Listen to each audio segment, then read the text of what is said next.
The reason the distinction is important between self-employed, entrepreneurship, small business is that it is the only term I think that accurately describes both the lifestyle and business model. To me, when we say I am self-employed, you're letting the world know that you are gutsy enough to employ yourself. You're gutsy enough to put everything on the line and support your lifestyle on your own.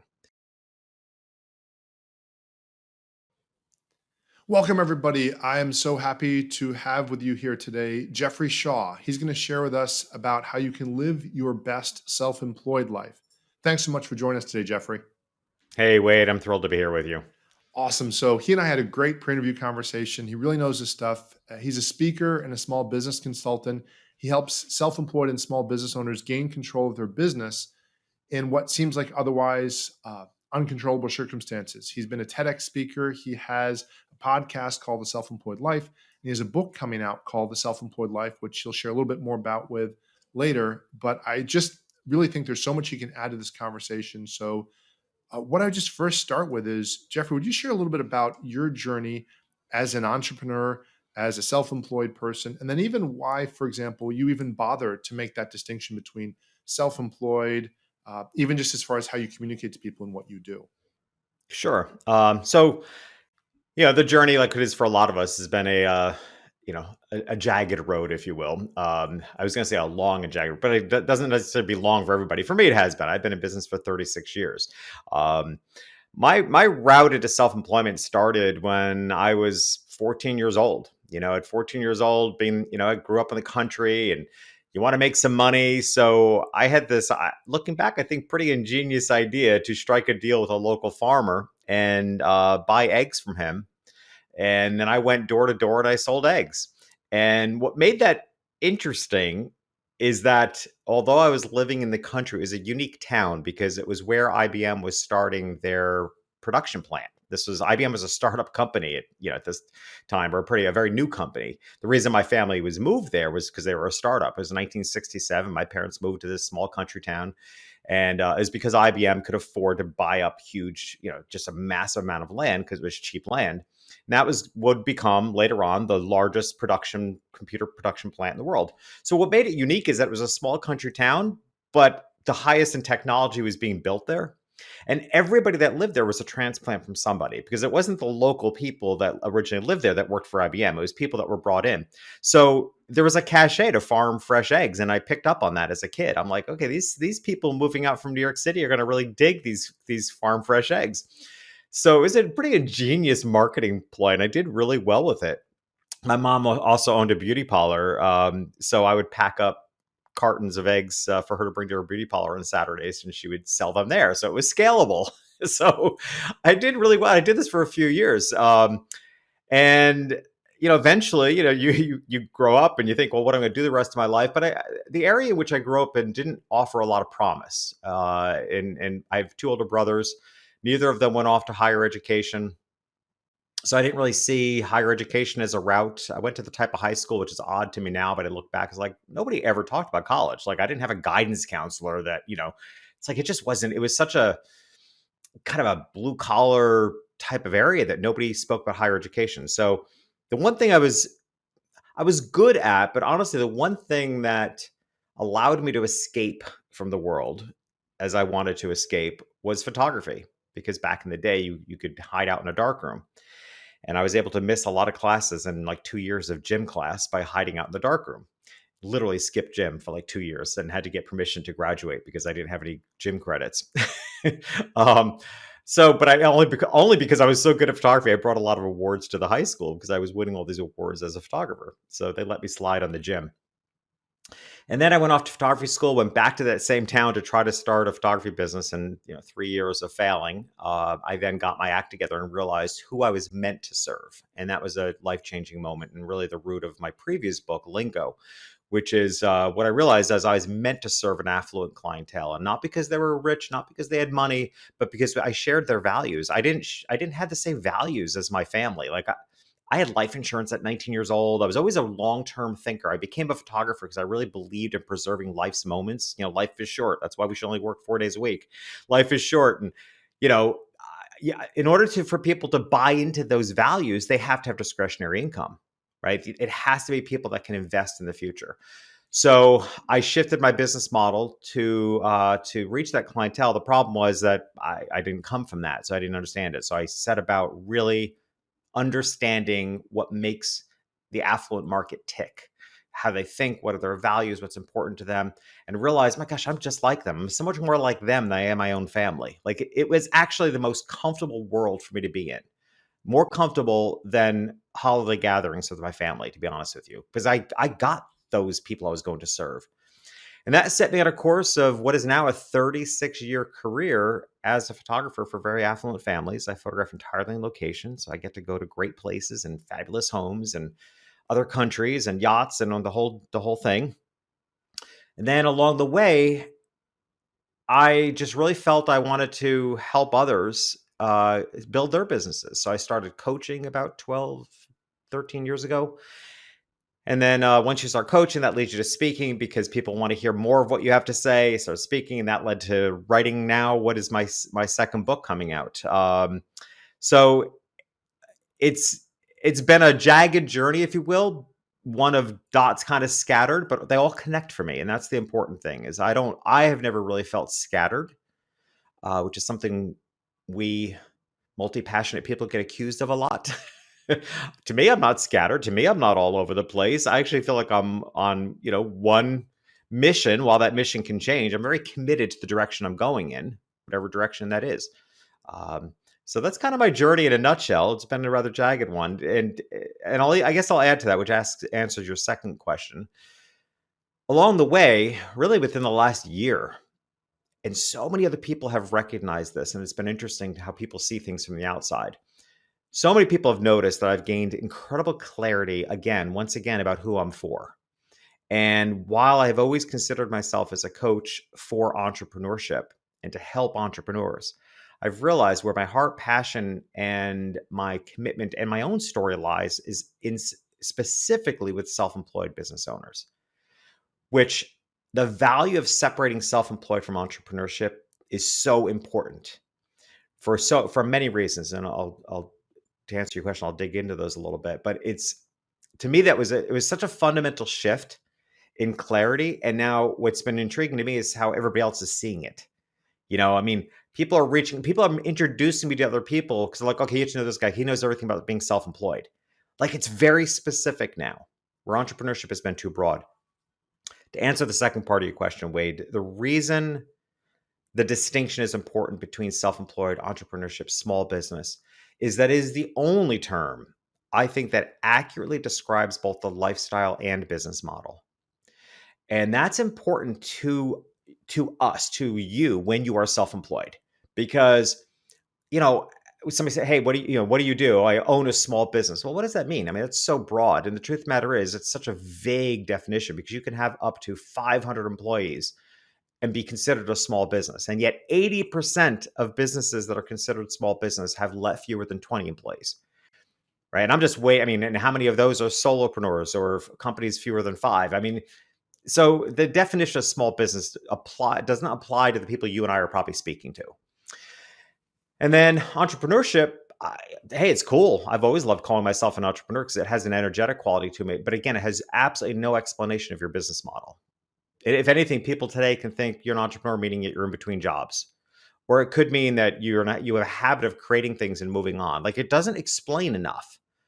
To me, when we say I am self-employed, you're letting the world know that you are gutsy enough to employ yourself. You're gutsy enough to put everything on the line and support your lifestyle on your own. And it explains to another self-employed person or to other professionals you need exactly what your business model looks like. They know you're filing a Schedule C. They understand your taxation. So it brings such clarity that we need to embrace the term more, because I will tell you from doing my own research, it's rarely Googled. Self-employed people don't use the term self-employed enough. But the reason is that they've caved into a feeling. I think the reason is that they've caved into feeling like, oh, nobody other than self-employed people are going to get it anyway. So I might as well just call myself an entrepreneur. I may as well just call myself a small business. But hey, my feeling is let's take ownership of the term and make it a thing. Make being self-employed the answer when you own your own business. Just tell people you're self-employed. Yeah, absolutely. And as somebody who's been through different stages in my work outside of a corporation, at different times, I ran it like a self-employed person. Then I had a software business that started growing, and I brought on employees, to which I would then use the term maybe like a small business. And to your point, definitely for me, or micro business. But then if you use the word micro, some people say, well, what do you mean micro? Now you're telling me my Right. business is too small and does not have enough zeros or whatever it is. But there was a difference in how I ran it with no people, with one person, with even two people as opposed to one person. And then when I scaled back to primarily having freelancers or outsourced people that would help me with specific issues other than me mainly doing it. And to your point, how you handle your insurance, how you handle your taxes, just even like you said, the lifestyle choice, the word entrepreneur is one of those buzzwords. It's become a sexy word to a lot of people. And like you said, it's like when somebody says serial entrepreneur, that either means you're like multiple failures and you have, Yeah. or you actually start a lot of businesses that work out, or a gazillion variables in between. And I've more recently, in a similar way, more embraced the term solopreneur, which at times I even thought of, oh, it's almost like shameful. Like, well, I don't have 10 people that are working for me, or that sort of stuff, as if it's not enough to be in the 10% of people around the world that are even in this self-employed entrepreneur solopreneur, just that whole Hmm. genre in general. But just again to say, look, I'm basically and have been, at least at the stage of our lives as with my wife, where we've had two children, I've been primarily a lifestyle solopreneur. And what that means to me and to a lot of people is I've put my lifestyle before scaling my business. And that's not a moral judgment, but it Hmm. explains to someone when someone says, Wade, you've been doing this for 20 years, you're still doing this task. Why haven't you delegated everything? Well, because, for example, in my software business, at one point I did scale it and it grew, or it kind of scaled with the market, and then it went back down. And put simply, I can run my software business in one day of total effort, or to be precise, 8 hours or less of effort per week, make more than good enough income from it. But if I hire a tech support person, I'll lose the majority of that income just to have somebody sitting there the whole time. But if I have a strong enough ego that I can answer a few tech support questions that are well beneath my pay grade, but again, as a self-employed person slash solopreneur slash lifestyle solopreneur, I'll trade off answering 5 to 10 tech support questions to have Fridays off and to have another $30 to $40,000 of income, because Hmm. I'm not necessarily looking to make $10 million a year or even $1 million a year. And again, it doesn't mean that I don't want that. It doesn't mean I'm not setting up systems that could turn into that. But as you and I both know, there's yes, I've got books or online courses or things that could scale up to that versus I'm aggressively pursuing making six figures, 500,000 a year, a million. And those are also noble pursuits, depending on what you're looking to do. But that's a different playbook.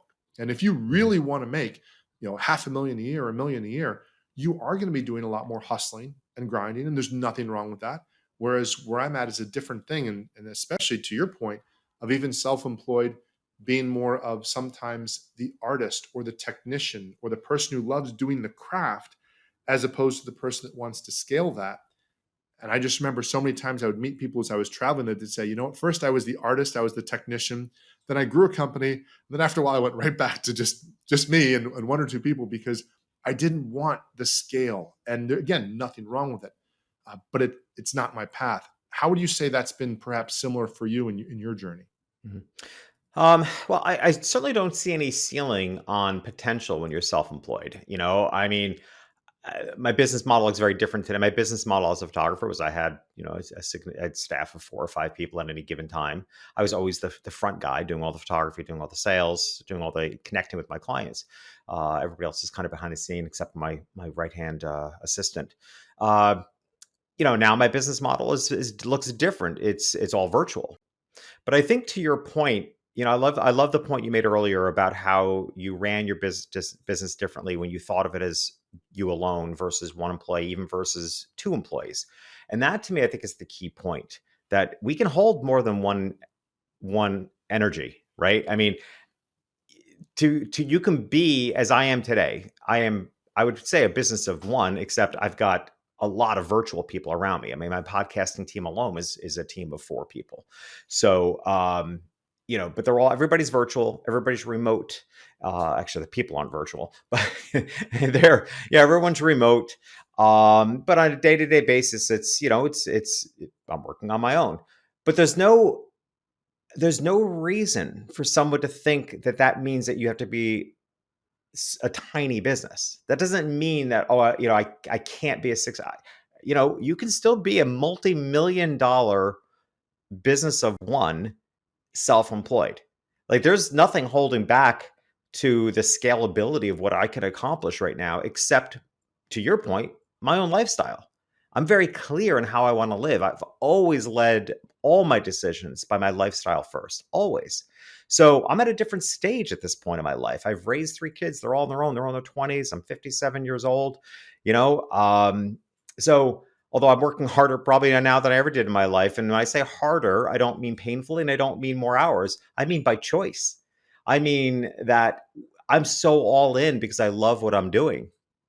That by choice, I feel as though I'm putting more effort. I realized looking back that I was able to build a photography business that allowed me to slide a lot. I had a lot of time off, and that was the structure of that business. I don't even want it's always lifestyle choice. Like I understand the structure I want now, and yet what I think is what's beautiful about the moment we're living in right now, Wade, is I think a lot of people after a year of lockdowns and everything else we've been through, the beautiful moment right now is that people are making lifestyle choices. I think people are looking at, because I'm a professional speaker, I hang out with a lot of other professional speakers that are truly looking at how much they want to travel now.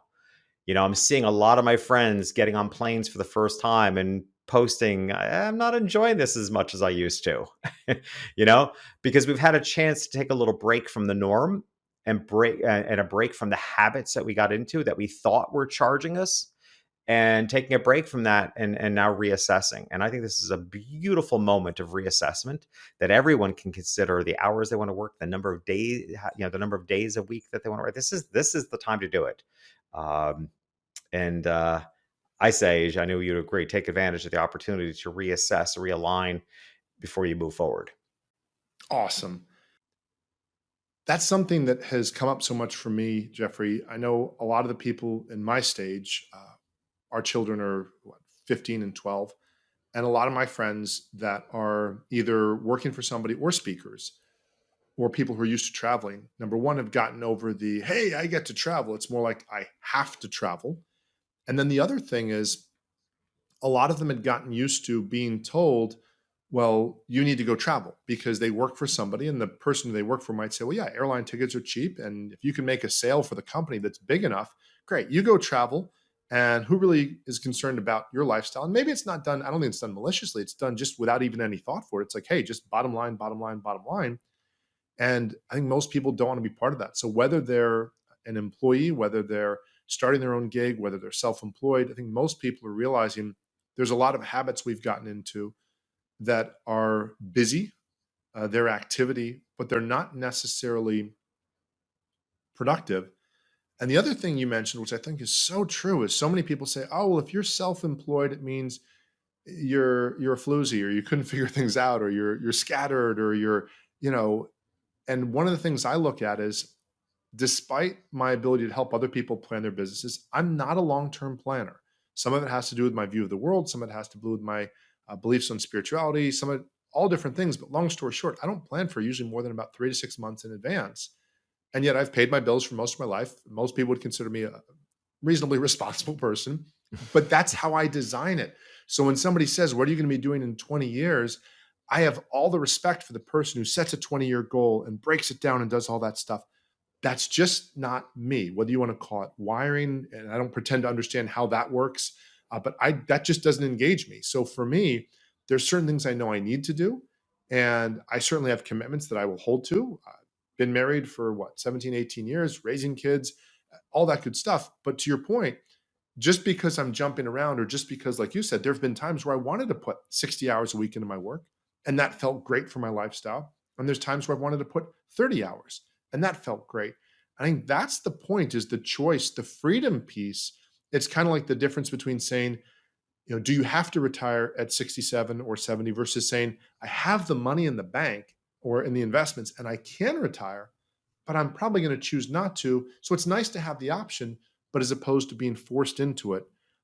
When you work with people or you talk with people who are coming to that decision about whether or not they want to be self employed, how would you say that ties into the personal development work that they're doing? Are they doing work on themselves? Are they growing?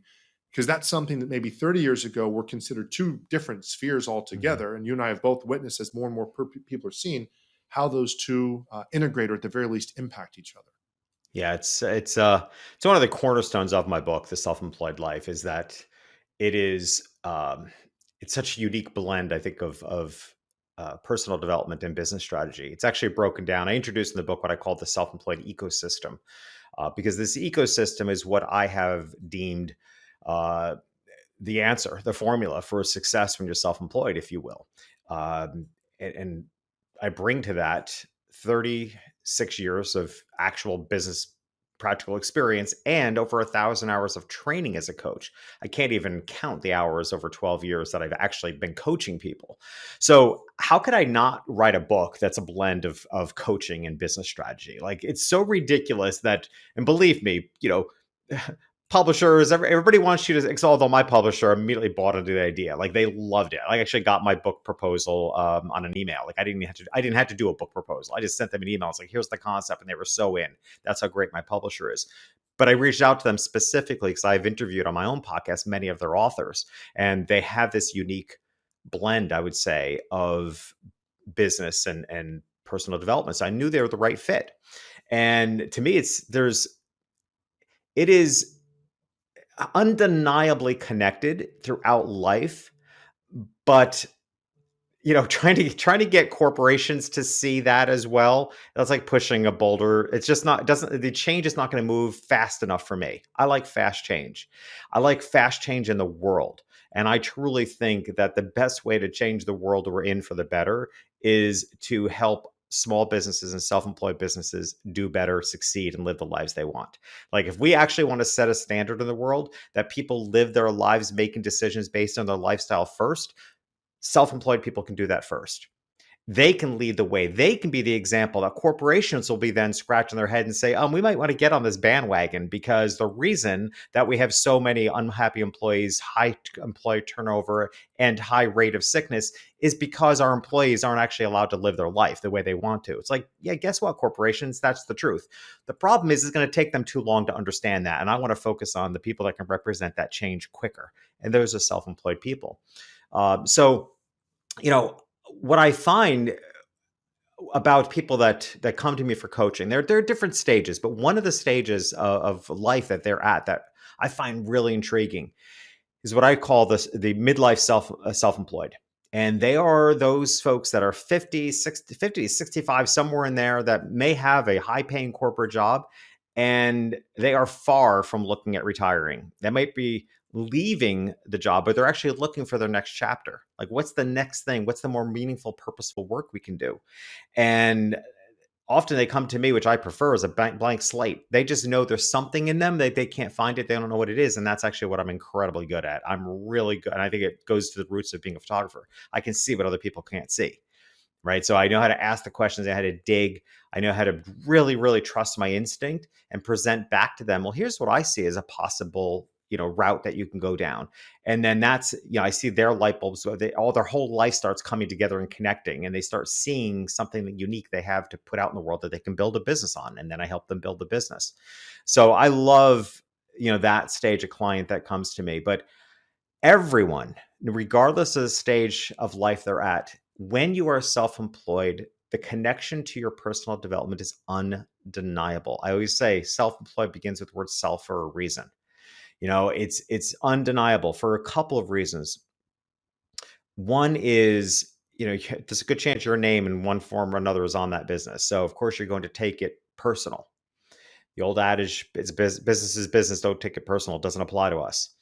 Um, it does not mean, however, that we're dainty wallflowers and get our feelings hurt really easily. Like, it's not that kind of, I take things personal. It's like, no, it's not that. It's that we care. at a high level. But the biggest and most important connection to personal development when you're self-employed is that literally, and I'm really trying to get this into everybody's head because this is the answer to your future success. Your level of success is directly proportionate to your personal development, right? In order to grow in business, you actually have to expand the capacity of who you are as a person. And it is capacity. And here's what I mean by that. In order for you to have more, grow your business, build a bigger business, you have to let go of limiting beliefs that are holding you back, right? To increase the capacity of what you're capable of. You have to, this is probably the hardest one. You have to step into what you really deserve, not what you currently think you deserve. That seems to be the hardest thing for people to, because we have this socialized humbleness, like, oh, about what we deserve. It's like, no, you have to actually expand what you really truly believe you deserve in order for that to come in. You have to, as I often say about time, you have to like strive to be bored, right? Meaning you have to run your business in a way that you're constantly carving out more time for yourself, like empty time, boring time, so that there's something else that valuable that can fit into there. So truly the way your personal development is connected to your business success is that you're in a constant journey to expand what you're capable of, to unblock any mindsets that are in your way holding you back that you may or may not be aware of. You have to run your business in a way, even set up your systems so that you build systems for the business to come, not the business you currently have, right? So there's all this open runway in front of you. That's how intimately connected personal development is to your business. The only way to succeed when you're self-employed, when you are your business and when you're running your own business, the only way is to lead by expanding your capacity for which there's more room for the business to come in. When you don't do that, I just want to point out, because I think it's important to people to understand, when you don't, here are the symptoms if you're not doing that. You're working really hard, but you're hardly getting ahead, and you feel like a hamster on a wheel, and you feel like you're all over the place. The three things that almost every client says to me when they reach out for support. And it's because they have fallen, I'll even say victim to the common things we see in the world about keep applying action, hustle, add more work, add more hours, add more days, just more, more, more. How do you add more to a capacity that's limited? You can't. The result of that is that you're blocking it. And that's why, that's why people, when they reach out to me, they're always going to say one of those three things. I feel like I'm working really hard, but I'm hardly getting ahead. I feel like a hamster on a wheel, or I feel like I'm all over the place.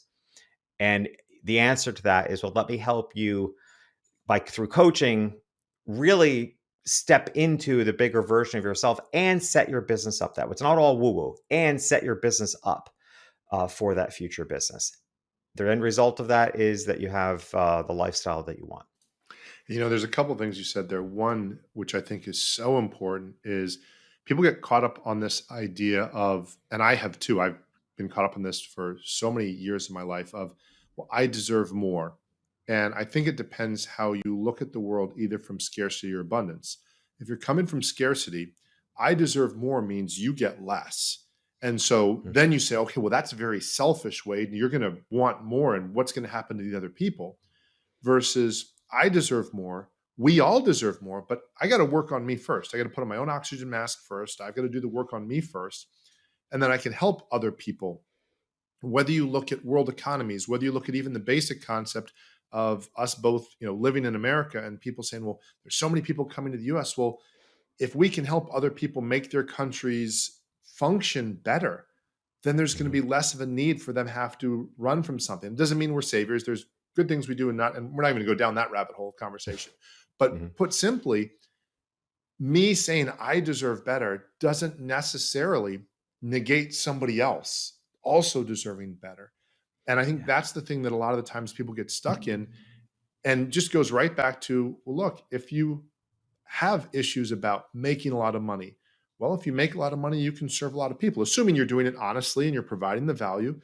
And and there's different paths too. You can make less money and say, "Hey, I'm going to give people a price break so I can help people who can't afford it." That's cool too. But there's so many different ways to do it. And it reminds me of a Wayne Dyer quote where he said, "You can't get poor enough to make another person wealthier."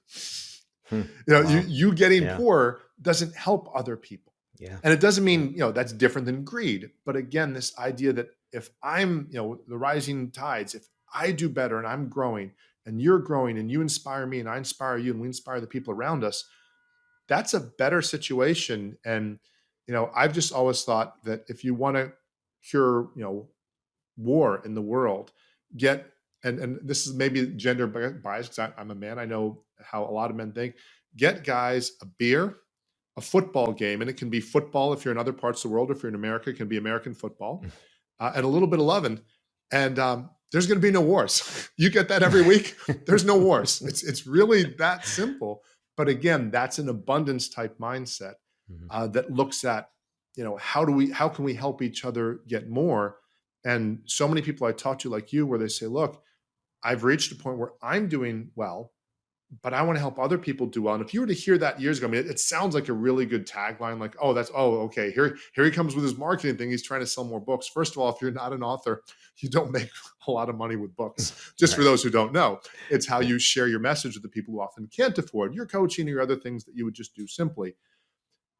Go into a little more depth, if you don't mind, about this concept of feeling like we're all over the place. I've certainly had Mhm. this as on my journey, and part of it was when I started. And you'd say, okay, wait, well, you first, you didn't know what was going on, you figured out, and then, but I've had it multiple times in my career. It's certainly not something that goes away any more than Mm. as a parent Yeah. saying, okay, well, I figured out this parenting thing when they were 3, and then now everything is smooth.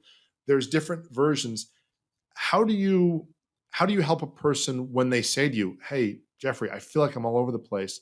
What are some of the first steps they can do to kind of get back on center more, something that's very specific that maybe they've even overlooked? Yeah. I think it starts with the often it starts with a core brand message. And it's almost inexplicable to for people to understand how important that is, right? Because your core brand message serves two purpose. One, it becomes your north star, like your core brand message, like you doing the work, and chances are almost always having to work with somebody else. Again, as I said earlier, like I can see what other people can't see, and one of the things, and I continue to unwind at this point in my life how much photography. Yeah, the irony is I started my life selling eggs, and now I use the phrase chicken or egg a lot because I don't know which came first. Like I don't know if who how I was naturally wired led me to a kind of photographer's mindset, or if being a photographer created this mindset. It's probably a little bit of both. I think it really is probably the definition of mastery, and that there was a innate characters in me that drew me to photography. But 36 years of being a photographer has literally, I think, wired my brain a certain way. And one of those ways that my brain is wired is that I see the world in pieces and I compose it as a whole. Right. So that's something that I think is unique to my abilities. So when someone comes to me feeling like they're all over the place, I'm like, nope, no worries. I got you. Like, I see you that way anyway. Like, I see all the pieces. But the difference is I also see something whole and complete and clear. And I may not know what I'm not going to know what it is right away, but I'm going to dig it up and we're going to find it and I'm going to see it. I'm going to present it to you and you're going to own it. And that's your core brand message. And what becomes of that is the way people own their core brand message. They move forward with such commitment and clarity, right? So, um, and then there's a logical side of it, and that's what I'm always going for that blend. I again look back at everything I've ever loved in my life: photography. I love to bake. I love gardening. Everything I love to do is both an art and a science. It plays with both sides of the brain. I love that. That to me is where the juice is. And so, same thing in the way I coach. It's like, yeah, it's personal development work, and I don't do anything that's not going to have a practical application that's going to make you more money. Like even like the daily habits and practices I offer in my book are very specific, and I'm very clear in saying, yeah, I want you to meditate for 10 minutes. I want you to journal for 5 minutes. But here's why. Like here is the actual business result of doing it this way. Like I have a very specific strategy to journaling, a very simple, very specific strategy to setting intentions. so that it's efficient and actually has tangible results, because none of us that are self-employed have time for nice to haves, right? We want to, especially if you want to work a 4-day work week, like you're looking to maximize your time. I'm not going to waste anybody's time. So so the core brand message has that emotional impact of moving you forward with clarity because you own your stuff. And it can be sometimes it's the same words, often it's different words, but it becomes what I refer to in your branding and all your marketing as your standout statement. And I call it a standout statement, different than a tagline, different than a slogan, because of what it accomplishes. Taglines and slogans are cute and clever, and generally speaking, have been something somebody thought of, right? Which means it came from their head. It's lacking energy. A standout statement comes from doing the personal development work to know what you stand for, who you stand up for, and then you say it in a way that's so compelling it stands out. So that when you have that core brand message that you're using in your marketing, it represents the energy of the personal development work you did and your deep understanding of the people you're meant to serve, and the people you're meant to serve feel it. And because they feel it, you are undeniably irresistible to them, right? And when people feel that energy of, oh my gosh, this person gets me, it's like, wow, it's like they're in my head, price becomes irrelevant. Everything else becomes irrelevant because that's such a rare experience in our lives that we meet people. I mean, think about how unfortunate, how rare is it even in personal relationships that people are in partnership with people for life, with people that they feel like genuinely get them. When you find a business person that makes you feel like, oh my gosh, this person genuinely gets me, are you going to care? Are you going to quibble about price? No. And that to me, that's again goes right back to your early question about the connection between personal development. It comes right down to that core brand message. So I start there with clients who feel like they're all over the place. Is like, let's get your thing. Let's get your core brand message that helps you move forward with commitment and lets the world know what you stand for. And then, the rest of again, I always say most of the heavy lifting is mine, because the truth of the matter is, because of the way we create as we're creating a business, creating ideas, it's being piled on top of one another. So the pieces are there, but they are all over the place. And I help curate it, compose it, bring it back to something that's simple and something that's clear, narrow down the services to those that make sense, a way to communicate it that's clear. As I dig through people's websites, I can almost always find all the interesting pieces, but it is all over the place because it's been created in an interim basis. I'll give you a very specific example I bet a lot of listeners will be able to resonate with. And I've learned this from observation of for years of asking clients to write things out. Because what I'll do is I like things to sound like in people's own voice. So they may hire a copywriter or a professional later on to clean it up, but it has to be expressed first from their own voice in order for a copywriter to not make it disingenuous. So I ask my clients to write things. I'll say, write a paragraph about, why somebody should hire you. First, write it in a way that it's kind of general. Like, why should somebody hire a coach in general? Like, how can that change your life? And then the second paragraph, specifically, what makes you unique? Why should they hire you? So I'll ask people to write out all sorts of paragraphs. And the way people write is the way they build their businesses. They process as they go. The way people write is they start not, kind of stuck. You can tell their brain is a little stuck, and they keep writing and writing, and it gets juicier and juicier and juicier and juicier. And at the end is all the good stuff. Okay. The mic drop moment is at the end. That's great in comedy. It's great in, it can be great in a cliffhanger of a series, but it's terrible in marketing because you may not have kept people's attention to get to that mic drop moment. So what I do is I let people free form write what's on their mind, let them process as they go, and then I reverse it to make it marketable, compelling in a marketing way. We take what's at the bottom, move it to the top, and all of a sudden, when they themselves read it, they're like, "Oh my God, that's amazing!"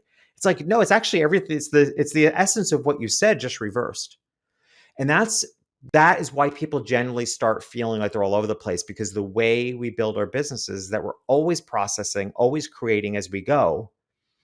And we wind up, I can almost almost always I find the best stuff most deeply buried in somebody's website, right? I find the story of something fascinating about who they are or their background tucked way into like the bottom of an about page, maybe, or some weird place in the website. I'm like, that actually needs to be on the homepage. Like, it's the most compelling thing about. I mean, I had a client I was working with once that I didn't find out till some deep part in their website that she's former military. I'm like, why is that not up front? Like, that's so respected and honored and explains so much about who she is because she's a kick-ass coach. I'm like, I need to know that you're militant minded at the beginning.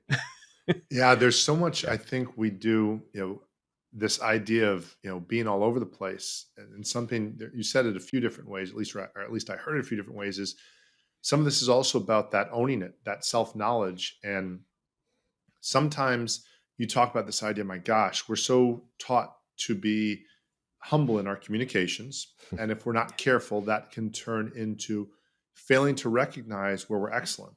And I always try to tell people, there's that phrase that's a phrase called, idiot savant. And of course, a lot of words, we're gentle with words these days, or at least we try to be. So idiot's not a nice word and whatnot. But the concept that there's this brilliant part and there's this really not brilliant part. And I happen to believe we all are, whether you want to call them savant idiots, brilliant idiots, whatever, however you want to word it. But to say that if you can recognize what you're brilliant at and be really clear about what you're not brilliant at, it doesn't mean we don't have to, it's not self beating yourself up. It's like saying, I'm not good at these things, but I'm really good at these things. One doesn't have to be self hate. The other one doesn't have to be uh, being arrogant. It can just be an acknowledgement and knowing that if you're doing the things that you do best, well, you're more likely to then feel. I know at times when I felt like, oh, wow, I really do see, like you said, that mic dropping, like I'm seeing it and I'm Mhm. aware of it. And I can then, so I have to first see it before I can even verbalize, like you said in your message. So if I can't see it, we're hosed, because at least from a marketing standpoint. So now I'm on that, okay, well, Jeffrey, I keep serving people. And at the end, they tell me I'm awesome. And then they say, gosh, you really undercharged. And I'm like, you've got to be kidding me. And that's the Yeah. person that was just ready to pay me more, but now contracts already been said. And Yeah. as opposed to getting clear with that and getting to understand that. And I definitely have found in my experience, there are some people that are simply not willing to do the personal work. And that almost is, well, the natural outcome is that is then their only option is sometimes hustle harder or work harder, Yep. versus the person who says, or like anything else, or put simply, the person who says there's only one way to do things. Well, okay, then yeah, then okay, well then if you're not open to change, it doesn't have to be psychotherapy, but if you're not open to change in some way, well, you're just gonna have to keep doing it with more hours. You're gonna have to throw more labor at it. And as you and I both know, as you get older, it's a lot harder to throw a lot of labor at it, Yeah. as opposed to being a little more elegant about it. Yeah, and those are the ones that burn out, end up unhappy when they get the supposed success they think they wanted. It's a weird oxymoron because those that so I did an interview on my podcast yesterday with a woman who wrote a book specifically for women, and my podcast is obviously not specifically for women, but it was a really good topic. And as a guy, I got a ton out of the book, and I asked her why she wrote the book specifically for women, and it almost, you can tell she was a little shy about it. I mean, it made sense, and and yes, there's a point to it. She said, "Well, you know, more books like women need more voice," and so in part she wrote it for that reason. But I made the comment, kind of speaking to my listeners. I said, if you are like me, a guy who can read a book that is written specific for women and get tons out of it, and actually enjoy being part of part of that conversation of women, a book that the second word of the book is tampon, and I'll just leave it at that. If you're the type of guy that can really see value in that, then you're going to love this book. And if you're the type of guy who can't, you really need to read the book. Right. And I say the same thing. It's like, you can tell me that you don't think personal development matters in business, and I'm going to tell you back, then you're the person who really needs to do the personal development. Absolutely. It's awesome. So I know you have, and actually at the time we're recording this, your book's about to come out, and this hopefully will be out very Yeah. soon after. Share a little bit about your book and what inspired you to do that, if you don't mind. Yeah. Oh gosh, I have to say, I mean, I think this is my second book, and I already feel like it may be my legacy book, which is both incredible and intimidating because I plan on writing a book every 3 years. Uh, so it's intimidating that I don't know that I'll ever be able to beat this, you know. Um, and at the same time, it's scary to put out your sophomore of anything. Like the sophomore album almost always sucks, right? You know, and so it's a little scary at the same time. I'm like, I hope I don't suffer from the sophomore experience, but because I think I'm really putting out my legacy book because there's nothing left out. I mean, this is like the bearing of my soul, giving you everything I've got of 36 business experience and all my coach training. I mean, it's all in there. I don't know that there's much left out. Um, so for that reason, you know, I'm really super, super proud of the book. It's a much more open book than even my previous one because I mean, I can read my second book, The Self-Employed Life, and I can actually see where I was able to let the walls down and be more vulnerable and really speak in a way I think needed to be heard. And as far as why, I mean, this actually wasn't the book I set out to write at the end of 2019 when I started writing it. I was writing another book, and I gave a talk I gave a keynote speech at an organization I've spoken at many times. And at that organization, I'd always given like my best business advice. And I felt like it had been so many times they needed to hear something more for me. So I really stepped more into my shy woo-woo side. I really pulled out the coach in me and created a talk that was called Life is an Everything Bagel. And it was a talk about to stop choosing between life, because it's not until we stop choosing between things that we can actually choose everything. Right. And that kind of is the essence of it being like life isn't everything bagels. Like you shouldn't choose between poppy seed, onion, and garlic any more than you should choose between this, that, and other things in life. Like it's not until you stop choosing that you can actually say, I want everything. And so that's the talk was very inspiring, and it had some business application. Like, how do you turn that into business application? But I walked off the stage so charged by that talk. And it wasn't my best talk. It wasn't my smoothest because I was really stretching. But I walked off this. I was so inspired. I texted my editor and said, we're writing the wrong book. We need to shift. So I started writing the book that I really felt needed to be written, not even being perfectly clear on who it was for yet. And then the pandemic hit. And when the pandemic hit, I realized that every fiber of my body cared about one group of people, and they were self-employed people, people like me, the people like me who had been overlooked every time in the past when it came to help from our government when we needed it. People like me that were going to be devastated by this pandemic, which I knew was not going to be a quick fix because I'd been around a business long enough to know that we're in for the long haul here.